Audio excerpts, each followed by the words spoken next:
All right, let's get started. So,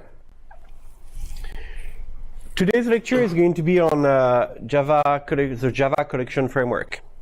So we had to cover generics before to get into this, simply because generics are used ubiquitously throughout the Java collection framework. So you are going to bump into them sooner or later, but you are going to bump into them as users. Okay, so there is a big difference between having to write your own generic classes, which quite honestly, few programmers have to do, and having to use generics in the context of using other people's code, like for example, the Java collection framework. Okay, so it's going to be easier, I would say, considerably easier than the module on generics. All right, there should be a review for most of you. If you have any problem with collection, don't hesitate to interrupt, okay? I'm not going to try to go fast through it, but this should be relatively familiar terrain for most of you, okay? So let's get started with Java collections. This is the outline of what we're going to cover in this module. So we're going to start with some generalities, just to warm up on Java collection. We are going to look at least closely. We're not going to look in this lecture at map, set, queue, dex, okay? But I want you to look at them through the reading assignment. The idea being that everything we're going to do with list is going to allow me to go over some principle, some techniques that apply also for the other data structures, okay? So once you are done viewing this lecture, going through the map, for example, it should be really a routine exercise, okay? That's the intent here. Plus, you always have the forums and stuff like that to ask questions if you are reading something about map that you really do not understand, okay? Don't hesitate to use those resources. After that, we're going to spend a little bit of time discussing about object ordering, because this is really the most, I would say, interesting aspect that we can cover. Everybody knows what a list is, even intuitively. Ordering has been the focus of a lot of work in the Java collection framework, and it's really practical to use. You are going to see that you have at your fingertip a very performant sorting algorithm that you can just use if you take care to make your own data types, like for example a class employee, sortable. And we are going to go over what it entails and how you can do that.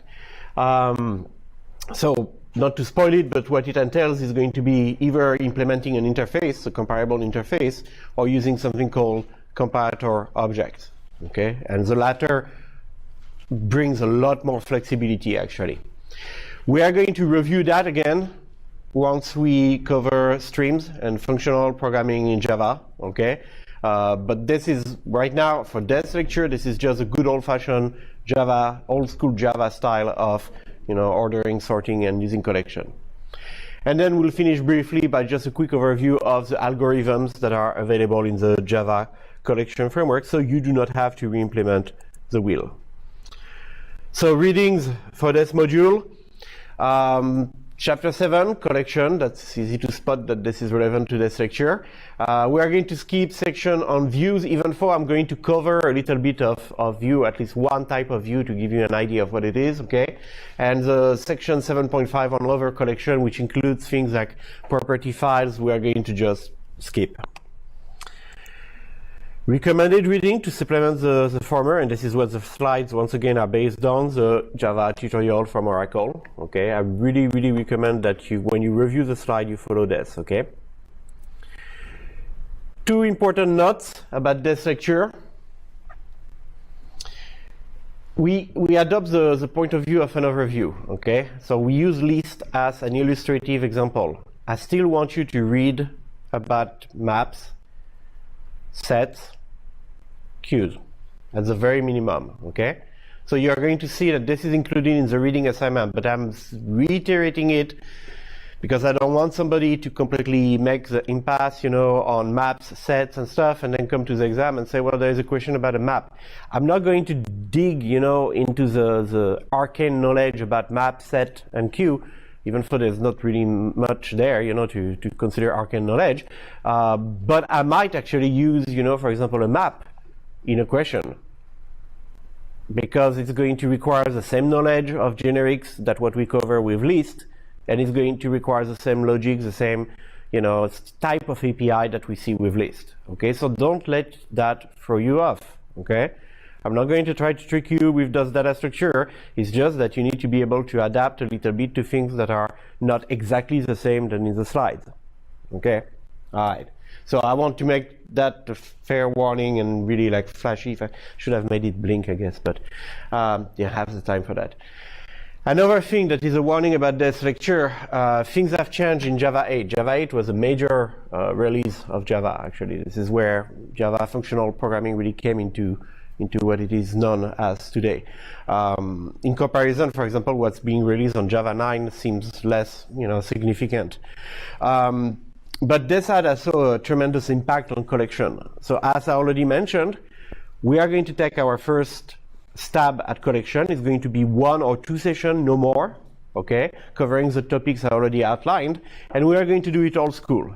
And then right after this, the next module we are going to cover will be focused on streams. We're going to start talking a little bit about, the Java perspective on functional programming, and then you are going to see that we're capable to redo most of the stuff that we're doing here, like comparisons and stuff like that for sorting, in a, I would say, in a much more practical way. Okay, so this is the foundation, and then we're going to build on that to hopefully get into better methods. So let's start with a quick introduction. We're not going too long on that. Let's start by the obvious. What are collections? The most generic collection of elements. Well, that's why they're called collection, right? Some people call them containers. It's simply a way to aggregate data. Okay, and then what you do with an aggregation of data, an aggregation of variables, well, you pass it as parameter, you communicate it over the network, you do all those things. Okay, so it's really a data structure that has been encapsulated. Before the time of collection frameworks, everybody was re-implementing their linked list. Okay. Back in my days, we all had to implement our linked list and stuff like that. The AFL language started disseminating, huge collections. C++ followed with the standard template library. Java is also doing that. So nowadays, for a modern programmer, there is practically no reason for you to have to implement your own linked list. Okay, it's really, really rare. And if you get yourself in such a scenario, make sure that you take a break, go get a coffee, think about what you're doing, okay? Because most of the time, you really do not need to re-implement this kind of stuff by scratch, okay? See, it's even more true in IT than, let's say, in CS or over computing discipline, okay? We are not here to reinvent fundamental algorithm. We're here to know how to use what's available, okay? So that's kind of the perspective of collection framework, so it fits us very well. Now, in the collection framework, in any collection framework, arguably, you are going to find 3 main elements. I should say in any object-oriented collection framework, actually. The first element is interfaces. So we have a whole hierarchy of interfaces in the Java collection framework. So because they are interfaces, they really do not do anything, but they allow you to pretty much structure how the different data types, relate to one another. And they come obviously with their contract, which means if you are a list, you're going to do this and this and this and this and this for me. So here's a list of methods that you have to provide. This is an overview. It's not a complete overview, actually. If you look at the similar graph tree that is actually in your textbook, you're going to see a few more things. Okay, like sorted set. Well, sorted set is there actually, but navigable set, stuff like that. Okay, so this is just the basic overview that is actually in the Oracle documentation. There are two separate trees. Okay, map and sorted map live in their corner, and then the rest is under collection, set, list, queue, deck, and sorted set. This is pretty much what we're going to cover in this course, okay? So those have to be familiar. The sorted map, sorted set, actually those are not really important. It's just a way to internally store the element of your map or your set so that you preserve an order, and this order has to be according to some rule, like for example, alphabetical order or order on, the key, lexicographic, whatever, okay? So these are variants, and this is okay. We are not interested in that. But what we're interested in is at the very least to understand, the overall structure and to be able to use list, map, queue, set. That would be already good, okay? By the way, the deck, or some people read that DQ, I've done that in the past, but I'm really bad also at doing this kind of stuff. This is just a double entry queue, okay? It's a queue where instead of always adding to this side and pulling from that side, you can add and pull from both sides. So from the perspective of if one day you have to do that, you need to know it exists, yeah, that's useful for you. We're done. You know it exists, okay? So that's it. But for the perspective of this course, like exam and stuff like that, we're going to focus on map, list, set, for example, and that's it, okay? There's no need for us to go into those subclasses variant because we don't want to go into the detail. We just want you to make sure that everybody here exits the course knowing how to use the Java collection framework. And then if you need something specific, you know what the doc is, you know, on the job, you just actually improve your knowledge about, for example, DQ, okay? I did it again, I said DQ. All right, let's move on to the second part of the framework, implementation. If we had only interfaces, okay, that would help us clear out things. That would help us standardize, you know, okay, I have an employee list class, and it's going to be implementing the list interface. So we could already do stuff with that, but we would not have any implementation of the core algorithms and stuff like that, okay? So we do need implementation. To give you just an example, when we talk about the interface list, there are different ways to implement a list, right? Linked list is one of them. You all probably implemented a linked list during your undergraduate degree. Then you can start using arrays. Well, in Java, that's called an array list, which you all have used, you know, if anything, from the previous example in those slides, okay? But the bottom line is that each implementation has its own trade-off, okay? You have to know which one is good at what, and that's what we're going to cover in one slide during this lecture. But that's pretty much the idea of the Java collection framework, is that you always, when you want a parameter, like for a method or something like that, or a field for your class, generally you should always go with the interface. You should say, I want a list. I want a list of employee, because obviously list and all those data types are generic, okay? But you generally should not say more than that. Now, when you create an object, well, you create an object of the class that implements list, the list interface, that fits your job, okay? You want speed of direct access, you use an array list. You want ease of adding as a front and tail, you use a linked list, okay? But that's two different decisions. If you write your method so that they accept, for example, list parameter, then you let it up to the programmers using your method to decide, you know, what kind of implementation of the list they want to use when they create objects and that they want to pass to you. But for you, it doesn't make a difference. A list is a list, right? Has the same API. All right, so that's the implementation. And then it's kind of part of the implementation, of course, but it's still considered separate. Algorithm. So we are going to find a bunch of static method in, for example, in the collections class, okay? And those static methods are meant to operate on a wide range of collection. As a matter of fact, most of them, the majority of them, are dedicated to list in one form or the other.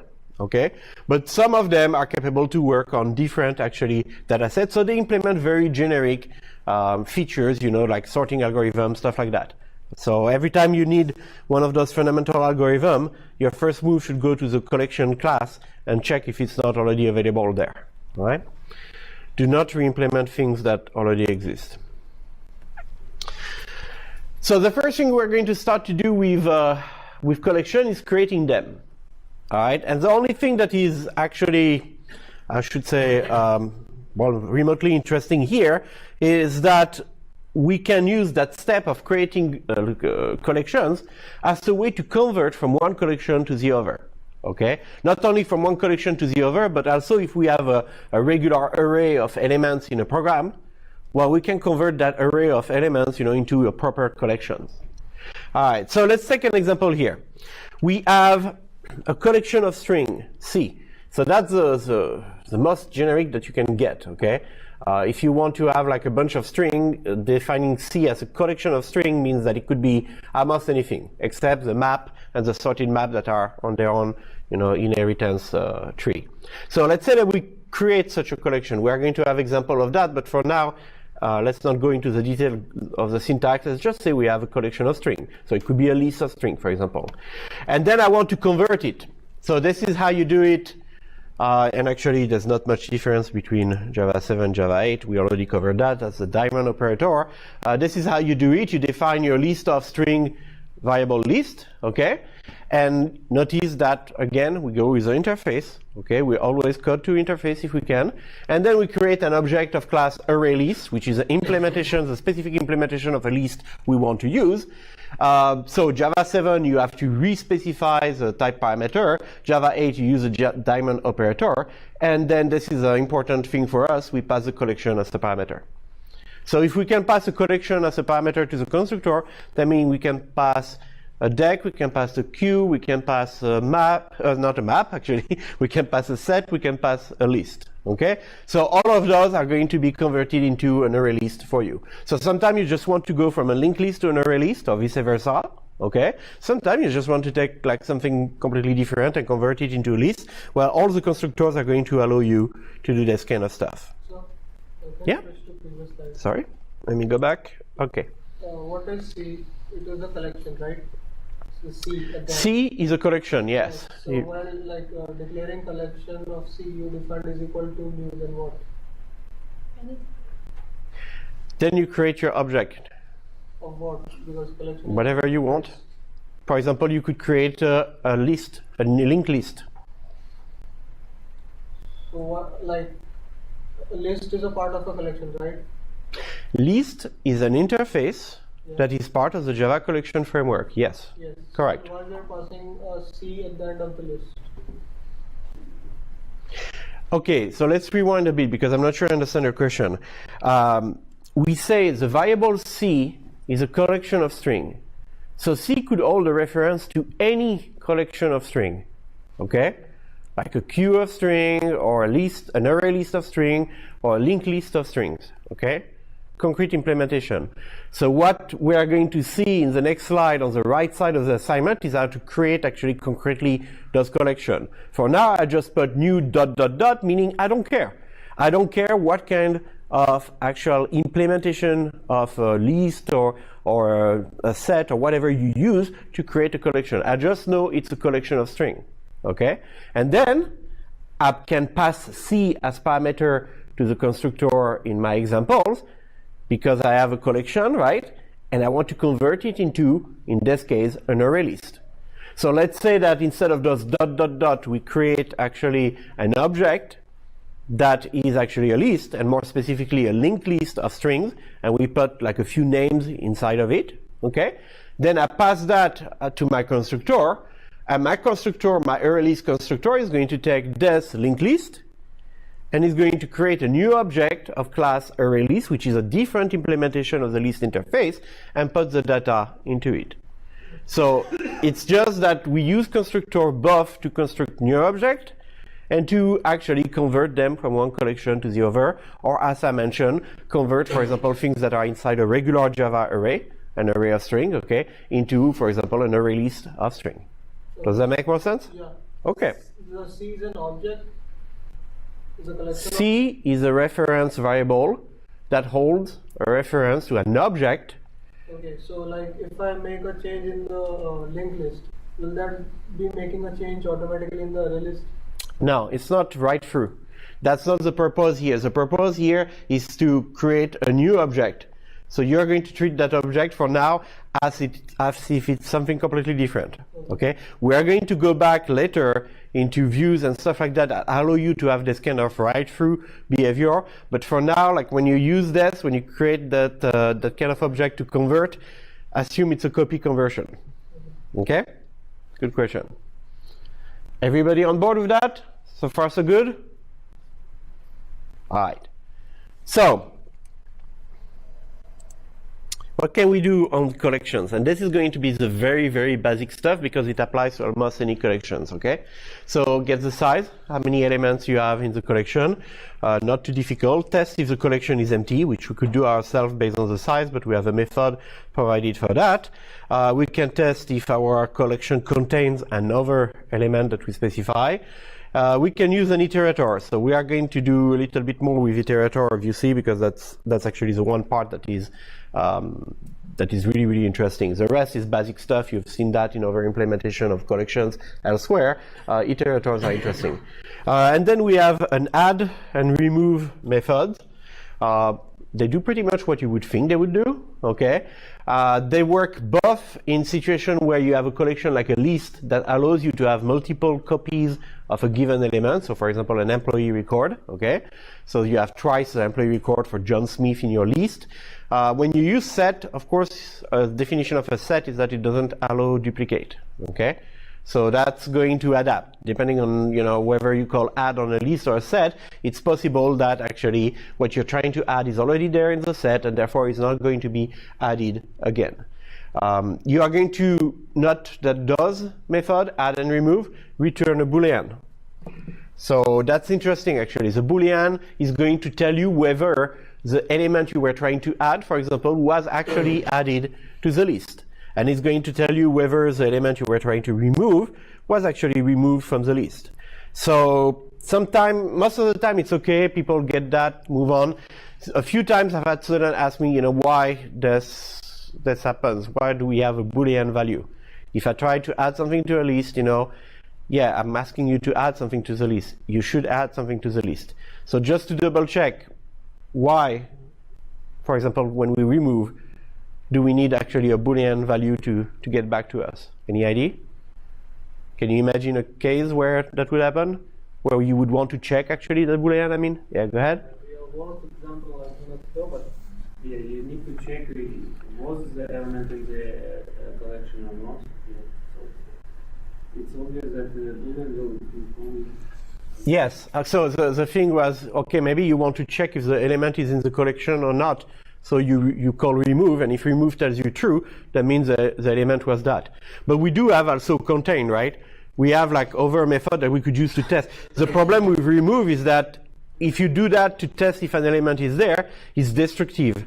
It's kind of like you're a biology student, and you say, I'm going to learn how a living frog operates. And what you do is you kill it, you open it. So you kind of destroy what you were trying to study, okay? So you could remove the element and use that Boolean to determine, okay, was it there or not?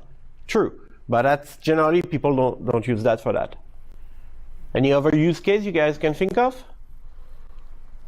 In case of an operation is to be performed once a specific object is removed from the collection, so it kind of is like a switch that says that, okay, yeah, the remove operation is finished. If it's true or if it's false, you wait.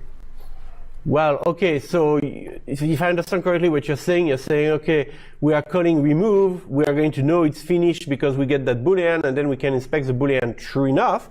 But yeah, when you call a method, when that method returns anyway, you know it's done, performing its job. So, you know, based on your argument, I would say if I had a remove method that returned void, I could still use it pretty much the same way. I call remove, you know, and then when it returns, I know the element has been removed. See what I mean? Okay, so it's not that, I guess it's not that intuitive, okay? So let's take some examples. Let's say that we have a list. So call is a reference variable that points actually to an implementation of the interface list, an object that implements that interface. So we call C-A-L-L, call C-O-L dot remove an object, and what we get in return is we get true or false whether there was that object or not. Well, if it's a list, my object could be there several times. Like the same string could appear several times in the list. So if I want to remove all the instances of that particular string from that list of string, for example, okay, I need to keep calling remove until what? Until it returns false. So if I call remove and it's not there, yes, it's kind of like a check, you know, it returns false, it was not there, okay, I didn't do any damage. If the object is there 3 times, I call remove, it returns true, sorry. The while loop is happy, the condition is true, so does it again. Call again, remove, it returns true again, do it again, call remove, it returns false. We had only 2 instances, we are done, okay? So that's one of the use case. Question? So it's going to iterate automatically? Well, yeah. it's going. So the question is it going to iterate automatically? And yeah, but there's nothing fancy or mysterious in this code. The only thing that I did that is a little weird, and it's not really that weird. I mean, it's I use a while loop, right? Evaluating the condition of the while loop cause is actually a side effect, which means I remove stuff potentially from my list, and I keep doing that while the remove method tells me, well, yeah, I found something. You found something, so try to remove the next one. I found something. Try again. I didn't find anything. Okay, we're done. The only thing that's weird about this while loop is that it has an empty body. Okay, between the closing parenthesis and the semicolon, I could have put opening curly brace, closing curly brace, but I don't have to. If I just put semicolon, it's the same thing. And that means that at each iteration, the body that I have to execute is nothing. Yeah, question? Yeah, I can do the same thing using the contains. Like I have to check whether the contains is returning null or not. Yeah, you could do the same thing with contain. Correct. Yeah. This is just shorter, right? Actually, there's another problem. So thank you for bringing that up, because over half of the slide is going to address your question in a second. So let me transition to that, and once I'm done, let me know if you didn't address your question, but you're onto something there. So let me transition to the problem that there is with that. So the suggestion was, well, I could do that with contain. I check if the list contains an element. If it contains an element, then I remove it. Sure. So before we dig into that, let's look at the example at the bottom of the slide. This is pretty much the same thing, all right? But I just want to bring to your attention that sometimes you can add actually null elements to a set, to a list, to a collection in general, okay? A collection that contains one or several null elements is a collection that allows you to have duplicates in it, like a list, is not the same as an empty list. An empty list has no element, okay?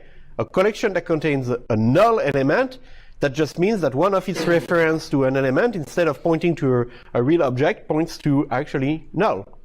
Okay, contains a reference null. So you can use that also to get rid of all the nulls, for example, in the null elements in a collection before to do something else, so that you don't have to treat that special edge case, okay? And now, based on those two examples, we can transition to the right side of the slide, which is pretty much addressing your suggestion, okay? The idea was, so I didn't use contains here, but I tried with null. So it's really similar to what you suggested, okay? We have some code here that use an enhanced for loop, so we're going to cover that in a minute, but I'm pretty sure most of you have seen that syntax, okay? Object, obj. So we are going to iterate over collection call, all right?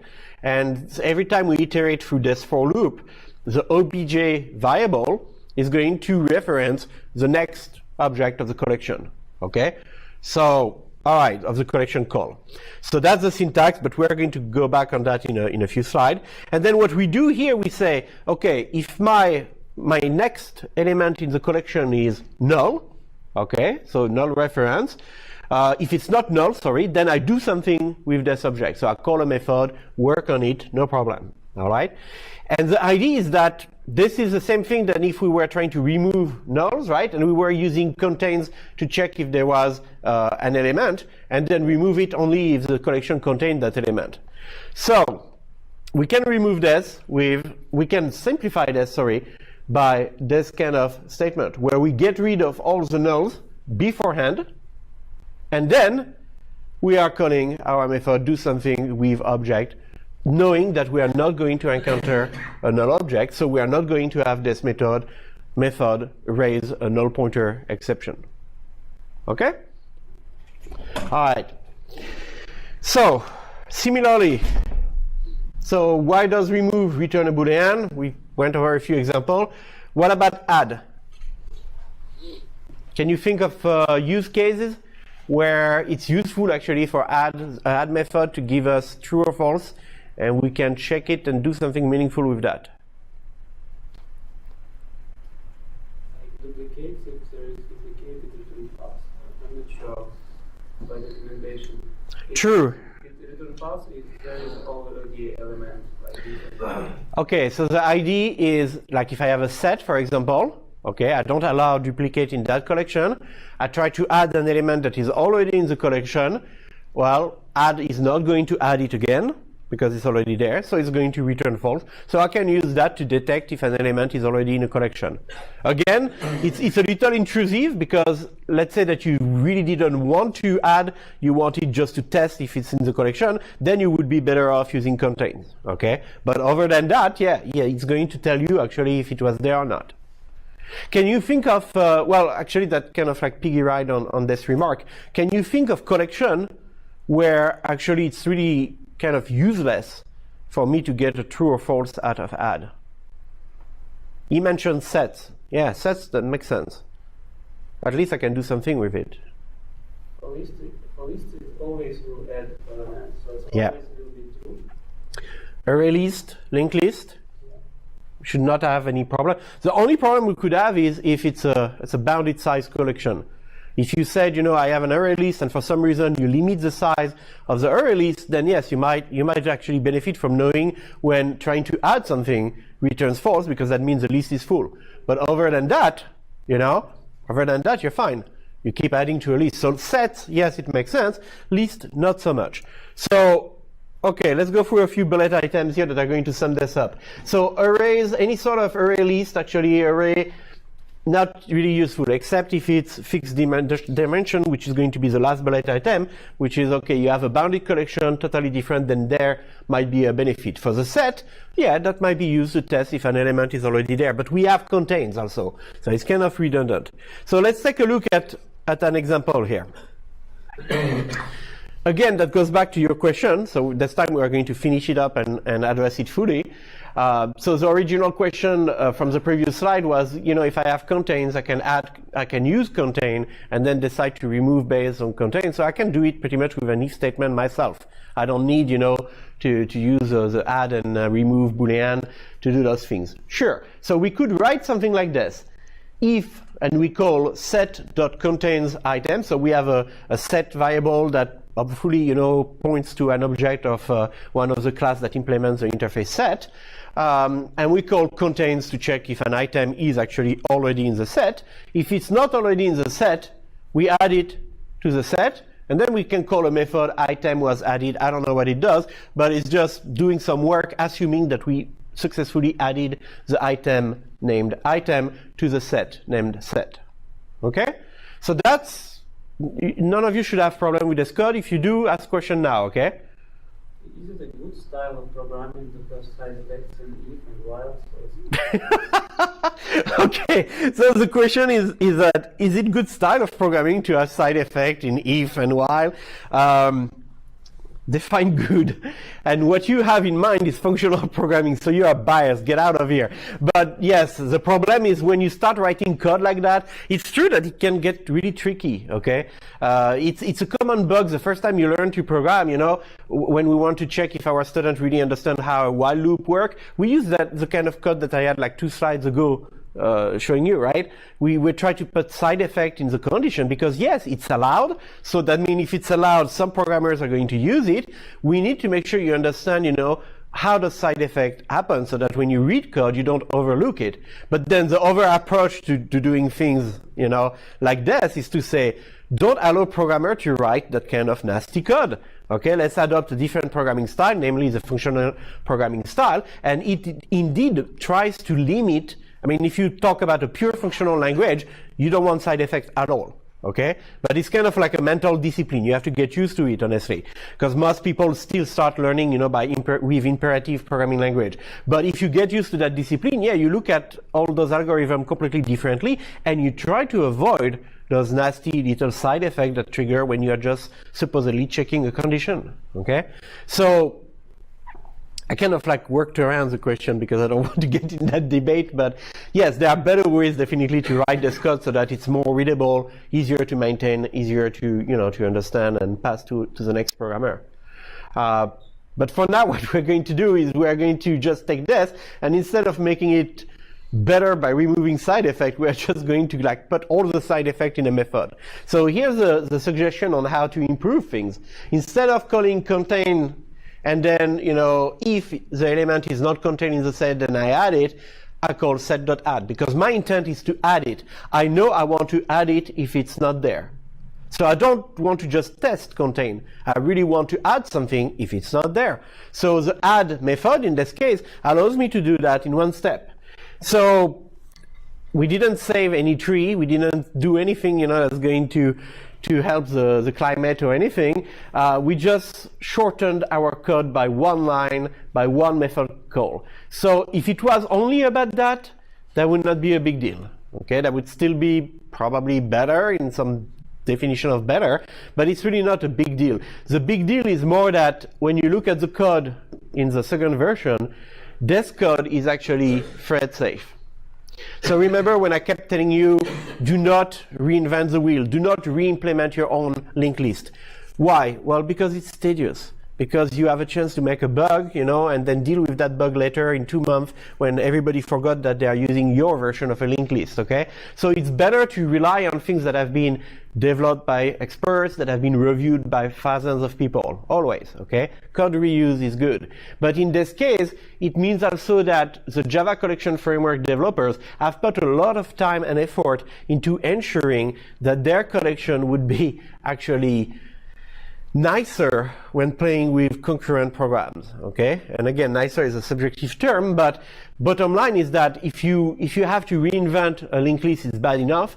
If you have to reinvent a linked list that's thread safe, it's bad enough.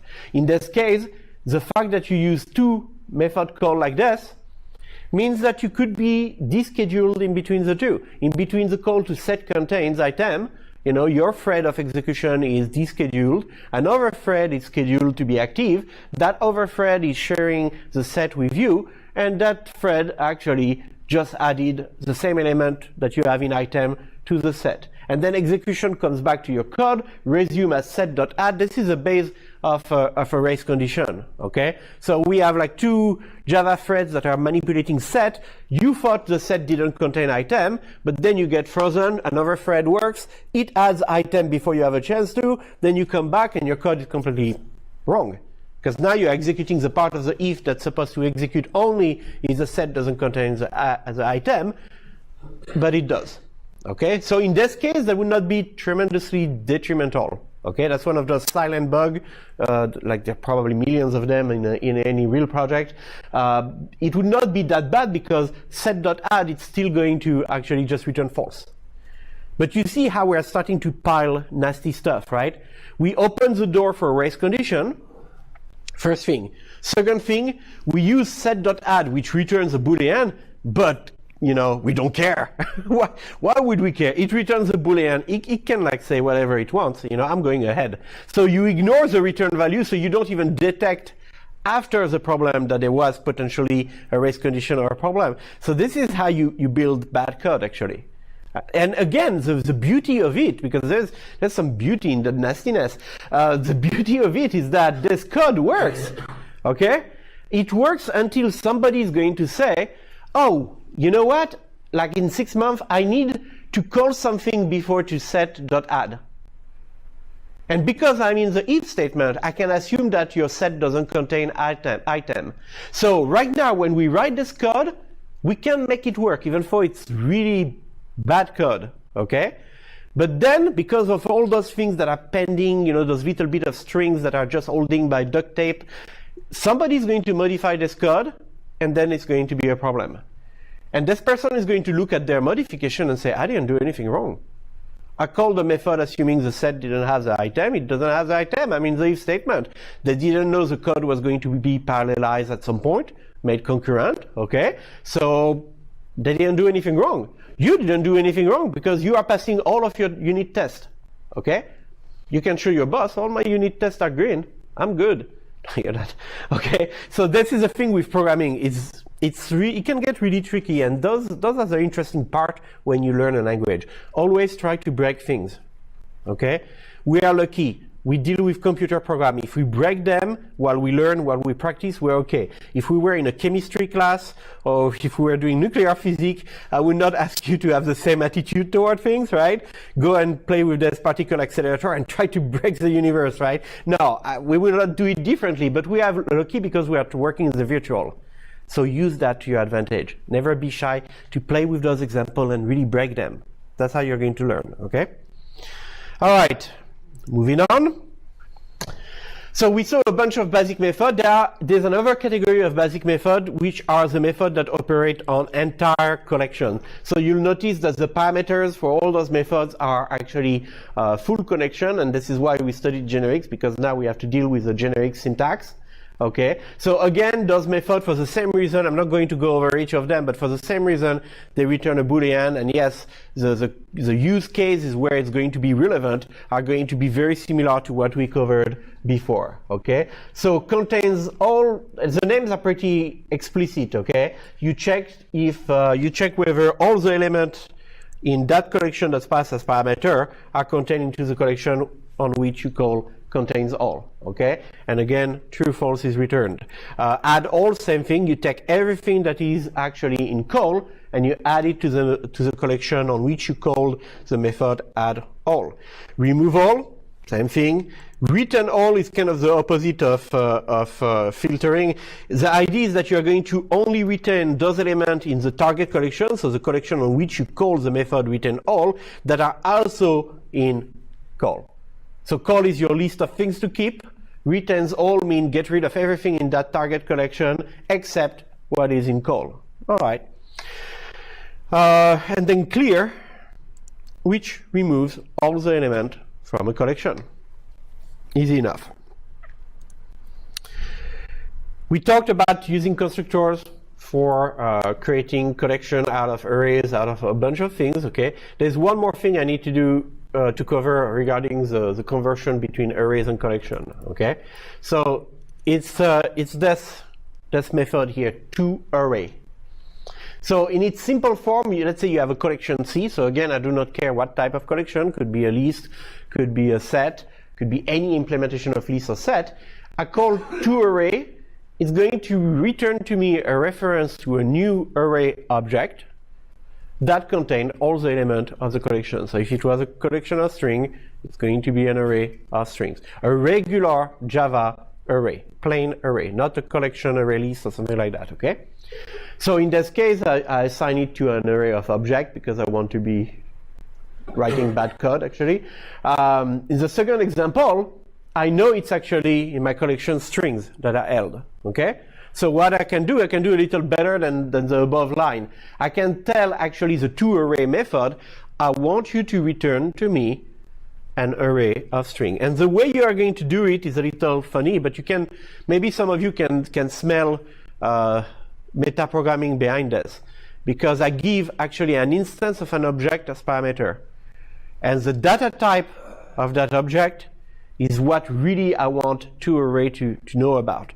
I want toArray to know that I want, as a result, an array of string, okay? So even just that could justify the syntax, okay? You want me to return an array, give me an example of what data type you want. Fine, okay, we could do it like that.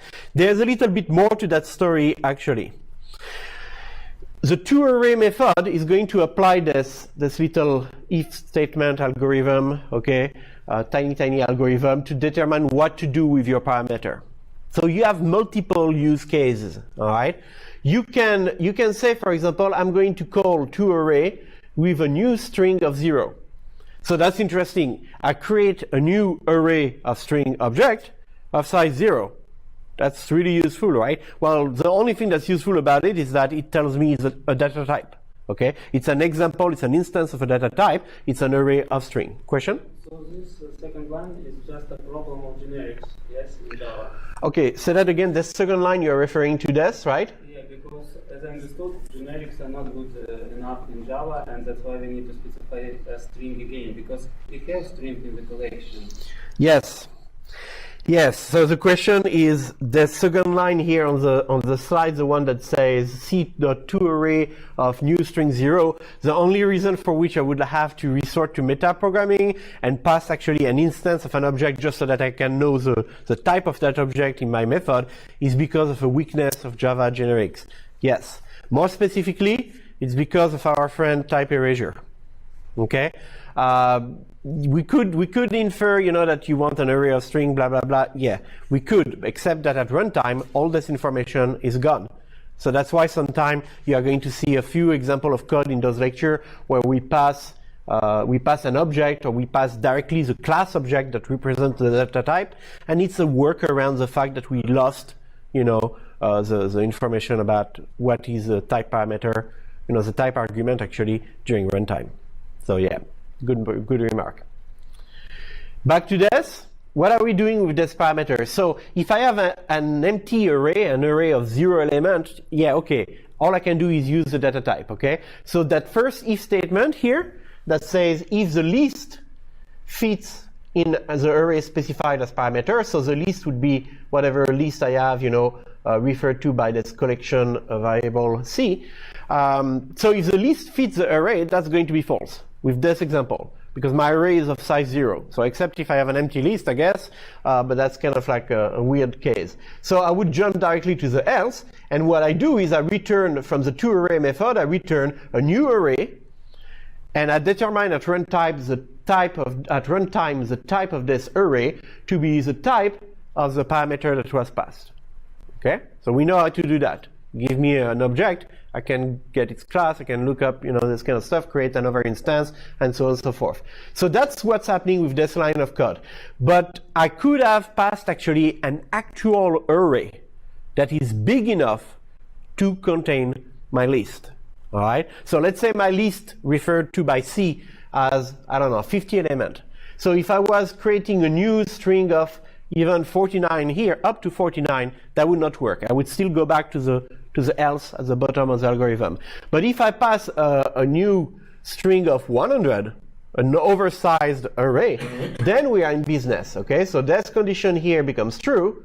I go into the first then part here, and then I checked what am I going to do with this. Well, I have an array that is big enough to hold all the elements of my collection. Guess what? I'm going to put them into that array and return that to you. Okay, that's the ID. So you gave me an array that's big enough. I'm not going to create a new array. But I'm still checking the size of, obviously. If the array that you gave me is way too big, for example, I have 100 elements, but my collection has only 50 elements, then what I'm going to do to make your life easier, I am going to put all my 50 elements from the collection into the array, the 50 first slots, and then I'm going to follow that by a null element, just so that you have a marker that tells you, where actually you stop adding. So you have an array that is too big, so there's not much you can do about that, because if you ask the size of that array, it's going to always tell you 100. But for you to be able to understand in your code that only the first 50 slots have been used, then I'm going to put a null at the end. And I have one student, just for the recording, I have one student in the classroom that is nodding like, oh my God, what is this? What is this code? Yeah, this is great code, right? Looking for a null in the middle of your array, that's fine. I don't see anything wrong with that. It's like a way of justifying generics, like in Java. Oh, that's it. Get out of here. No, I'm kidding. So the remark was like, it's a way of justifying generics in Java. Okay, I'm not sure I agree 100% with that. Okay, generics do still a few good things, okay, to say the least. But no, this is actually the kind of stuff you have to be careful about. So I'm not going over that stuff just because it's weird, even though I like weird, okay? But when I learn a programming language. But I'm trying to go over the stuff that can be dangerous to you. Okay, so it's kind of like just warning you about, you think that this is what it looks like. No, this is everything that can go wrong with it, okay? Other than that, if we were spending hours just going about everything that is nice and neat with Java, etc., we would probably have a good time. But what you would get out of this is 0. Because then the first time you try to use, Murphy law applies, the first time you try to use collection generics, you are going to use it in a way that's going to trigger one of those bugs. We all do, okay? If the bug can happen, the bug will happen. So that's the idea behind, going into those details. The details are actually what matters. Whether you are a programmer or a sysadmin setting up an Apache server, it's never the obvious stuff that's going to cause you problem. It's always a little detail that are not necessarily well documented and stuff like that, okay? All right. So now we're going to move forward to something a little bit more positive, how to traverse collections. So there are less traps there, but I'm still going to show you a trap because, again, this is what I'm trying to do in this course, okay? Immunize you to whatever can go wrong. So we're going to talk about two ways actually to traverse collection. The slide says free, but the first one is using aggregate operation, and we're going to talk about that next module, okay, when we start doing the stream. And you are going to see how much cleaner it is actually. And it's really nice. When you get used to it, you don't want to go back to the old school style. But for now, we are going to first establish a baseline, okay? Why is this method better? Well, it's better because of those other approaches. So we're going to talk about two ways to iterate through collection. The for each loop, also known as the enhance for loop, okay? And then the iterators object. So let's go and jump into the for each loop. So this is going to be very intense stuff, right? That's the syntax I already mentioned in a previous example. So there's nothing really fancy there. We have a variable collection, right? We say iterate over every element of the collection. And then at each iteration, I want O to point to the next element, and then the next after that, the next after that. This loop is just going to cause every element in the collection to display itself by relying on their toString method. Okay, so we're going to talk about in a few slides, what you should do to your classes when you want your class to live inside collection. One of the nice things you should always do is implement toString. Because if you try to debug, like ask to display all the elements of a collection, the toString method of any collection is going to rely on the object inside the collection to feature their own toString method. So if you have a toString method, it's going to display nicely. If you don't have a toString method, it's going to display that nasty, bit of hexadecimal that you get when you use actually the toString implementation in the object class. One word of warning for what's coming up: do not confuse what we call here that for each loop or enhance for loop with the for each method that we are going to study when we do streams. Okay, when we do streams, there is a for each method, really practical, great. It's not the same construct. So the third, which is actually the second we cover in this lecture, way to traverse collection was to use iterators. Again, easy stuff. Okay, and I'm pretty sure a good portion of you have used iterators in the past if you had to do anything with Java in the last 2 years, So iterator of E is a generic interface, so it can be an iterator of any element, and it features very basic method, okay? You create an object of class iterator, of a class that implements the interface iterator, and then you can query that object to know if there is a next element in your collection, true, false. Okay, so you can put that in your while statement or something like that. Then you can say, I want to remove that element if there is a next element indeed, or you can say, I want to go to the next element. So imagine, that you have a linked list of objects, one after the other. So the iterator is going to keep track that you are exploring that linked list, and keep a cursor, an index, okay, saying this is where you are in the list. Like, for example, you are at the beginning of the list. You call next, okay, I increment the index by 1. So this is where you are now in the array list, for example, or something like that, okay? So it's just an object that encapsulates where you are at in the process of iterating over a collection, okay? And you ask that object, give me the next element, give me the next element, and so on and so forth. So using it is really, really trivial. And I already covered all of this. A little bit of warning here. That's starting already. So, and this has nothing to do with the fact that we're using side effect to answer your question. No, I'm kidding. Removing, you cannot call remove several times inside the same iteration. Okay? Let's say that you have a loop. That loop says, creates an object, class iterator, blah, blah, blah. Okay. You ask the iterator, give me the next element. You look at that element, you figure out you want to get rid of it. You call remove. That's exactly what happened. The element is removed from the collection by the iterator. But now, here's the thing. You are at a point in your collection where you just remove the element that was in front of you. If you call remove again, you are going to get actually an exception. That's not allowed. Which brings us to the point that is at the bottom. When you are iterating over a collection using an iterator object, you have to consider that only that object is available for you to manipulate the collection for now. Okay?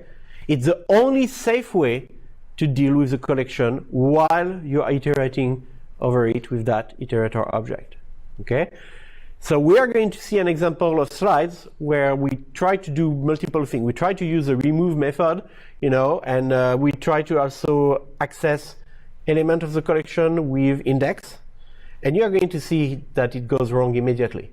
And in a way that is actually not intuitive. Because if you're not familiar with those problems that happen with collection, you look at the code and it really looks like it's doing its job, right? So before to get into the bad code, let's take a look of when things are working actually nicely. So in this example, I have a method filter, static method, takes a collection of unknown. So I'm not going to use anything specific here. I'm just using the base method available in collection. I define an iterator of unknown it, and I say, okay, give me a new object of a class implementing the interface iterator for that collection. So that's how you create your iterator. You call the iterator method on the collection itself, returns an iterator object. The condition in my for loop is I keep looping while it.asNext returns true. And then there should be a third part to my for loop where I increment the indexes typically. I don't have anything there, I don't have any code there, but it's okay. An empty statement is a statement, right? So I just use my for loop in a weird way. I might as well use a while loop here, it might be clearer. But inside the code, I say if the next element, so I get the next element from my collection, if that next element satisfies a condition, and really cond is a method, and I put whatever condition I want in it, okay, I test the number of an employee, the salary of an employee, whatever, it doesn't matter. Then if that condition is not satisfied, then I remove that element. And I need to make sure, like I just said, that I call remove only one time on that element. Otherwise, it's going to cause mischief. So we have two different approaches right now to iterating. So again, the healthy stuff we do is we put them both on the table, and we figure out when we should use one, when we should use the other. So the enhanced for loop, what we call the for each loop, okay, it has a little bit of a problem because it uses an iterator actually, but it's supposed to be a simplified syntax. It's supposed to be something you can write without having to call the iterator method, get a new object, a reference, blah, blah, blah, blah, blah. No. So it's meant to work for easy cases. For example, if you need to remove something, you cannot do it with that for each loop, that enhance for loop. You can't. You'll have to use an iterator. So those things are equivalent. The for each loop is just a simplification, okay? A subset of all the features available with iterator. And if you want to do iterating over several collections in parallel, then definitely you should use iterator object, okay? But then we're going to get into concurrent programming, the problem that lie therein, okay? So we are going to pretty much cover that at the complete end of this course. So, yes, question. Using an iterator, I can go in a for loop and find the element. Yes. Contains and then use its position to remove it. Yep. Yeah. So the question is, instead of using an iterator, I mean the collections are released, for example, as a method get that allows me to specify an index, like get the element index 0, and it returns a reference to that element. So I can use get, to get all of my element, do a for loop, from 0 to the number of element minus 1, get the element, look at it, and then remove it if it satisfies a condition. Absolutely. You can do that. You can make it work. I wouldn't try, but you can probably make it work. But I'm going to show you in the next slide, why it's a bad idea. Okay? So this is the example that I mentioned. How can we go wrong with so little? Collections are easy, iterator are easy. Well, fortunately, we can still go wrong with something as easy as iteration over a collection. Okay? For programmers, this is called job safety. That means that the code that you write today is going to be so full of bugs that your children and the children of your children will still be employed as programmers to fix those problems. Okay. Maybe I should edit that video before I put it somewhere. So I say on this slide, don't try this at home, but you know the deal with this course. Yes, I want you to try that. I want you to break things. I want you to understand why they break. So it's just a joke, but yes, break things. So let's take a look at the code. And interestingly, this is actually a code that was sent to me by a student in COP 2513. So COP 2513 is our undergrad, second programming course where we deal with Java and object-oriented programming techniques, okay? So we don't go in as many details as we do in this class, obviously, but we kind of brush with the same topics, generics, collections, stuff like that. And this is actually a code that she wrote for a homework assignment. And interestingly enough, you're going to see that when we go to the next slide and we look at the code, actually, it makes sense. It makes sense if you don't know about those little details about collection that are so nasty, okay? So here's a class iterations gone wrong. So you can tell already what it's about. We have a main method, okay? We have a regular array of integer object, and we put inside of it 1, 1, 1, 1, 1. So 5 elements, all of them the same. Then we create an array list of integer called mylist, okay? And we create, so I should have used actually the list of integer here. I didn't follow my own advice here. So I could say list of integer mylist, and then I create actually a new array list object, and I pass as parameter arrays.asList of data, which is another conversion method, okay? Different from the toArray one, but does the same kind of job. So this is a static method from the class arrays that is going to allow me to convert, this regular array of integer into something that is a list, okay? An array list, actually. So first bit of warning, and this is not actually the big problem with the code, okay? This is just a side problem, because we can have even side problem when trying to explain one problem. Why are we using something like arrays.asList, which is supposed to return to me a list, a collection, right? And then passing that collection immediately to a constructor, so it converts it into an array list. Any idea? This returns view of Kind of, yeah. So the suggestion is your arrays.asList method returns a view of the array. it's not really list. It's not really the list. Yeah, that's the general idea. Okay. So let's unwind this. What's happening here? I call arrays.asList of data. Okay, and it returns to me a collection that correspond to that data, to that integer, and it's right through. So this time I go back to one of your questions from earlier in the course. Okay, you asked me, is it going to change the list behind it? Well, yeah, this one is right through. But here's the problem. The problem is that it's not a full array list. I cannot add, there are constraints on it. I cannot add a new element. I cannot remove a new element. So this arrays.asList of data return to me something that is kind of like a frozen version of an array list. Okay, the size will never change. So that's why I am actually creating a new object of class ArrayList and putting those elements in there. Okay? All right, and then I call a method called removeDuplicate that I'm going to provide. I'm going to write it in the next slide, and this is where I'm going to have my main bug. Okay? So I call removeDuplicates, duplicate actually, but it should be duplicates plural. And what it's supposed to do, it's supposed to detect when I have multiple occurrences of the same element in my data and remove them. So with this example, with this array containing 1, 1, 1, 1, 1, I should get an array at the end that has just, sorry, not an array, a collection, my list, that has only one element inside of it that is just a single one. Okay, that's what I should get. And then I display on the screen using one of those enhance for /for each loops. I display on the screen all the elements that are inside of my list. That's it. So I should be seeing only one element that is 1, because everything is a duplicate. Okay. How do I do this? Well, here's the code, and it's not that fancy.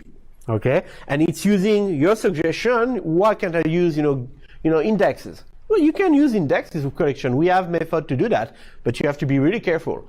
So we use the good old-fashioned way, the old-school Java way to deal with this. We use our indexes.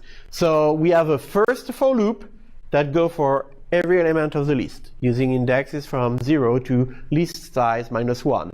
So index is I. The second loop inside of it has index n, and it does the same thing. It's not really good. I mean, we should start at the, at I plus 1. But we implement it like kind of like a little dirty. We start from 0 to the end of the list. Okay? It's still correct. I mean, it's just wasteful, if anything. Then we have a system.out.println, which is going to allow us to get a trace of what's happening. So the trace is going to tell us, hey, we are inside the inner loop. This is the value of I, this is the value of n, and this is what's actually in my list right now. Okay? Just to keep track of how we are removing elements. And then if n different of I, so we make sure that we are not trying to remove the same element because we find it's a duplicate with itself. Yeah, that would be a bug, okay? So we are careful about that. If n different than I, so there are two different elements, I use list.getN and list.getI to compare the two elements from the array, okay? And then list.remove of n to remove the one at index n if they turn out to be the same. So a little side remark here, yes, we use equal, so that's not ideal. Okay, it's going to work in this example even though we are just comparing the references, because we have an array that is made of literals 1, 1, 1, 1, 1. All those literals are going to be autoboxed into integer object, but they are going to be all autoboxed to the same integer object. Okay, so yes, instead of using equal, we should use dot equals and make sure that this has been, properly overridden. But in this case, it's going to work. This is not our main problem, even though it could be a problem for a general purpose implementation of remove duplicates. Okay, so what is our problem? Our problem is, so this is the same code. Okay, I just shift it back downward, and I remove some curly braces. But our problem is that this is what happens when we run that little piece of nasty code. So inner loop, first iteration, so I'm going to use a pointer here. So we are here, okay, I starts at 0, then we get into the second loop, n starts at 0, and this is the first println. So the first line tells me I0, n0, this is my original array. Okay, if n different than I, that's false. Both of them are 0. So I don't do anything, I go back at the beginning of the inner loop, and I go for my next iteration. My next iteration, I is still 0, n equal 1, that makes sense, okay. My array is still the same. Now what do? N different than I, yes. One is 0, one is 1. So we are looking at two different elements. I get the two elements, and guess what? They are the same. So check again. And then I call list.remove to remove one of them. So I'm going to remove the element at index 1, okay? The one where the index is in n. And then I'm going to display, I removed, element at index 1. So this is the third line of the output here. And this is what's left in my list. Well, isn't that cool? It's working, right? So I keep going. I equal 0, n equal 2. This is my list, okay? Well, I'm going to remove again. But those of you who are really good at playing Where's Waldo, at seeing the little detail, you might have noticed that now I'm still looking at index 0 here, and I'm comparing it to element of index n equal 2. So that's 0, that's 1, that's 2. Wait a minute, this guy here was removed. So I should have compared to this guy. But this guy now is here, and my index never learned about that. My index never changed, because I'm iterating with a regular for loop. Okay? So I skip this guy, and I come here, and I say, well, they're the same, so I'm going to remove this one. This is what this line says, and that's what's left. And then I keep going. Yeah, I keep going, and I skipped an element. Guess what? At the end of this execution, this is what's going to be displayed. My list is going to be 1 and 1, and then it's going to display the elements in your list are 1, 1. That's not really removing duplicates. It can get worse, okay? We can craft an example where we get an array out of bound exception, okay? If you are interested, play with it, try to use different values until you get that. So bottom line is that this is exactly the kind of problem you are going to get into when you use both indexes and method from the iterator API like remove, okay? And that's why I said, if you start using a collection, do one or the other. It's either you go only with indexes, but if you go only with indexes, Okay, you have to do everything by hand with index. You have to manage it very carefully, and you should avoid using any method that's really meant to be called on an iterator, because there are a bunch of assumptions that come with using an iterator. So if your task is simple, trivial, use a for each loop and for loop. If your task requires a little bit more work, use an iterator. For example, you want to be able to remove element. If your task is really, you know, to the point where you have to do arithmetics on the index, you have to do all sort of checks back and forth in your list, well, yeah, then maybe you are better off even converting your collection to a basic array. Do your good old-fashioned, old-school, you know, index arithmetics and whatever you have to do to get it right. And then once you are done and you can verify that this method is operating correctly with unit tests, for example, then convert your result back into a collection. That might be even better in a way. Okay? Question? I just remarked probably in this example it will be safer to, one of the way to implement it, like to use another collection and like copy like elements. Yeah. Or use like functional approach. I didn't actually. I should have put that. But when I got this code, I sent back a solution to the student. You know that was pretty much creating another collection, because yes, that's actually the right way to do it with collection. You are going to want to iterate over that collection that is passed to your method as parameter. And you are going to want to check, you know, if it contains an element that you have already in another collection. So that other collection starts empty. So originally, the first element you encounter, your other collection is empty, you add it. The second element you encounter in the parameter collection, you check, is it already in my result collection? If yes, I don't add it again, right? So I'm going to remove duplicates like that. And I keep going like this. So if you do that, yep, it's going to work. It's also creating another collection. So some people don't want to do that because they say, well, I'm wasting memory, etc. The worst thing you can waste is potential for bugs, potential for mischief. Okay, if you create another collection, you move elements into it, blah blah blah. Yes, there is a little bit of overhead, but your code is correct. That has actually a tremendous amount of value. Okay, saving the creation of an object, writing code that is not correct is not going to be better than that. Okay. So always go with the correct approach. Maybe at a point in your life you'll have to optimize. I don't optimize in my classes. I want you guys to write correct code. Optimization, I leave that for somebody else to teach you, okay? And that's pretty much it for what we had to cover.